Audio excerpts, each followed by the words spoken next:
Welcome to BlockchainTalk. Today we are going to discussing about the Layer 1 blockchain. Is there still any opportunity in Layer 1 blockchain, which means the public chain? Usually we are talking about, because in terms of the blockchain, we have a couple of the different type of blockchain. One is called public chain. The other one called consortium chain. And then also there is a one called private chains. So usually in the public chain, we also have the layer 1 and layer 2. We all know this kind of the concept. Basically, what is the layer 1 blockchain? Layer 1 blockchain, which means all the transactions is happening in the mainnet. There's no transaction off the chains because there's the layer 1 and layer 2. Layer 2, which means that the transaction actually is happening off the mainnet, and then happening in his side chain or whatever. And after the transaction is finished, all the transaction eventually result will go back to the mainnet as well. That's called layer 2. So the layer 2 and the layer 1 is for this kind of different layers is to solve the scalability problem in the blockchain domain, right? And also the reason why I'm talking about, because we know that Ethereum, the ETH, Ethereum is moving from the POW to POS. As my personal opinion is that the POS, there are two reasons. One is called the performance, the scalability and the performance. And then POS is much more easier to control. And it sacrifices the decentralization, the degree of the decentralization to achieve the POS, which means that has a certain degree and a certain amount of the relatively controllable nodes. We call it staking node to have boosting the performance and also solve some of the high transaction fee issue as well. This is number one. Number two is that I think the reason of all the moving to the POS, my personal opinion is that because it's Vitalik and then also the Ethereum community, they want the Ethereum can be much more regulation friendly, yes, because POS is much more easier for the regulation to get involved and easier to become regulated. Not like the POW. POW is more like a permissionless, right? Permission is 100% permission peer-to-peer, and whoever hooking into the miner are able to mine the coin, right? I think in terms of the public chain and layer 1 the blockchain, I think the typical one is the Bitcoin. The Bitcoin blockchain is the layer 1. Yeah, but the reason why is that we have the Ethereum is that because the Bitcoin, it cannot do the smart contract. It only had his own small stack, able to do the operation code over there. And Vitalik do the innovation. He improved that whatever happening in the Bitcoin, and actually introduced EVM. We call it Ethereum virtual machine. Ethereum virtual machine is allowed to do external programming language and to be executed in the EVM, so that you call it tooling complete, right? And also introduce a concept of the smart contract. Yeah, the Solidity, the smart contract is written and developed by the programming language like Solidity. And now is also can web assembling as well, right? The other different language. And then also those can be compiled into a binary code, and be executed in the EVM virtual machine. And then to maintain the consensus, to do the consensus, the EVM is to do the consensus, so that we are able to agree, so that agree a certain integrity of the data, right? Because we all know that blockchain database is a strong, consistent database. It has to be maintained the ACID, which means the atomic consistency, isolation, and durability. Yeah. So this is kind of is doing the global transaction in the multiple copy of the multiple nodes. I think that is the core idea about the blockchain. And then the consensus actually playing a key very key part about the public chain. So consensus, we had a different mechanism of doing the consensus, right? The typical one is the POW, the proof of work, just like the Bitcoin and previous the Ethereum, and many of them are in the POW. And then the Ethereum now is moving from the POW to POS, which the stand by the proof of stake, which means that you need to have the staking to mine the coin as well. Now is in the Ethereum is in the POS. And then there's also another big category, big type of the consensus protocol and the algorithm, which is the Byzantine force tolerant, BFT, force tolerant, yes. And then there might be some of the variants about that consensus algorithm. For example, BFT, yeah, it's the practical Byzantine force tolerant algorithm. This is my famous one. I think that's this kind of the blockchain can be that's like a Hyperledger's fabric. Is kind of the and also there was a very famous one called Libra, right? You know that former Facebook now is changing to the name to the Meta.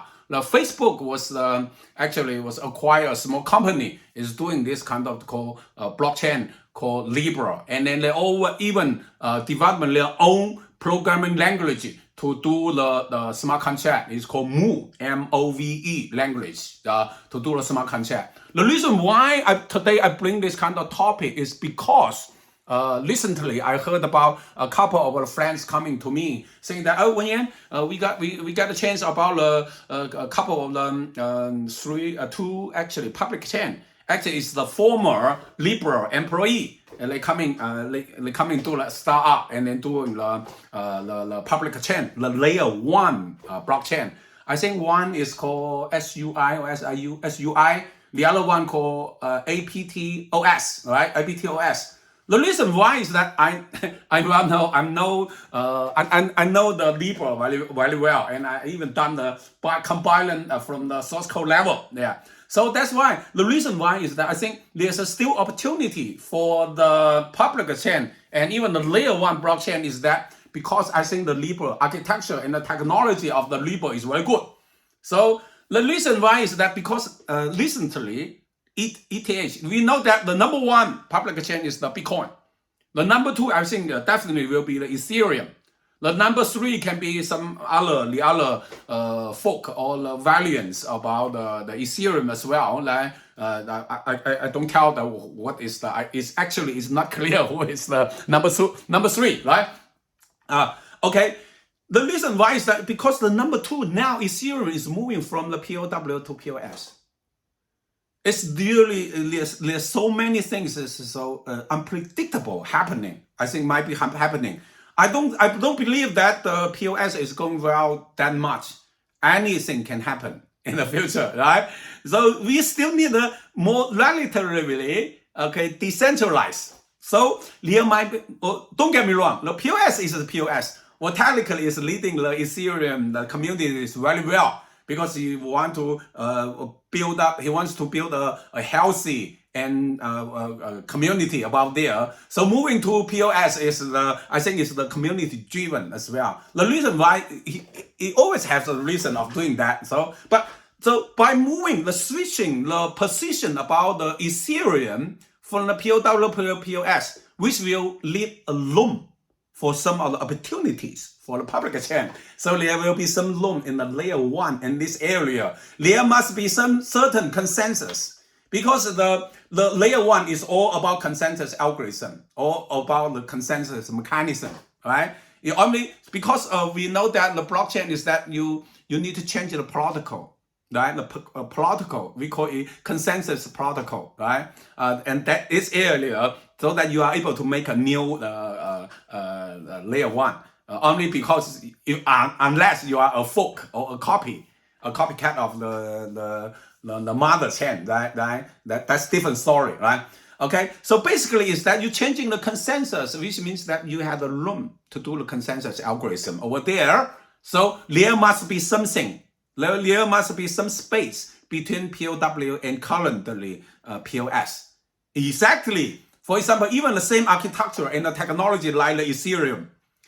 The POW Ethereum and the POS Ethereum, there must be some room between. And there are also another room is that POS, the Ethereum, and the BFT, Ethereum or the other layer 1 as well. There are also some opportunity over there as well. The Libra variant actually is sitting in this position. Because Libra, actually, he introduced, not just introduced the MOVE language, MOVE language, he also introduced a new algorithm of doing the consensus, which is called hot stop. Hot stop is from certain, so Cornell University or something research paper over there, and it come into being. And the hot stop is very, I believe that, I saw the source code, and I do some analysis on that. Actually, I believe something like is a kind of the BFT variants. So it has some of the different way of doing that. It's called BFT, the variance algorithm. So there must be room on that. The Libra is one of the typical case. That's why there are two layer 1 projects like SUI and APTOS. I believe they claim they are the POS as well. I think this POS is different from the whatever the Ethereum's POS. There must be something going on over there.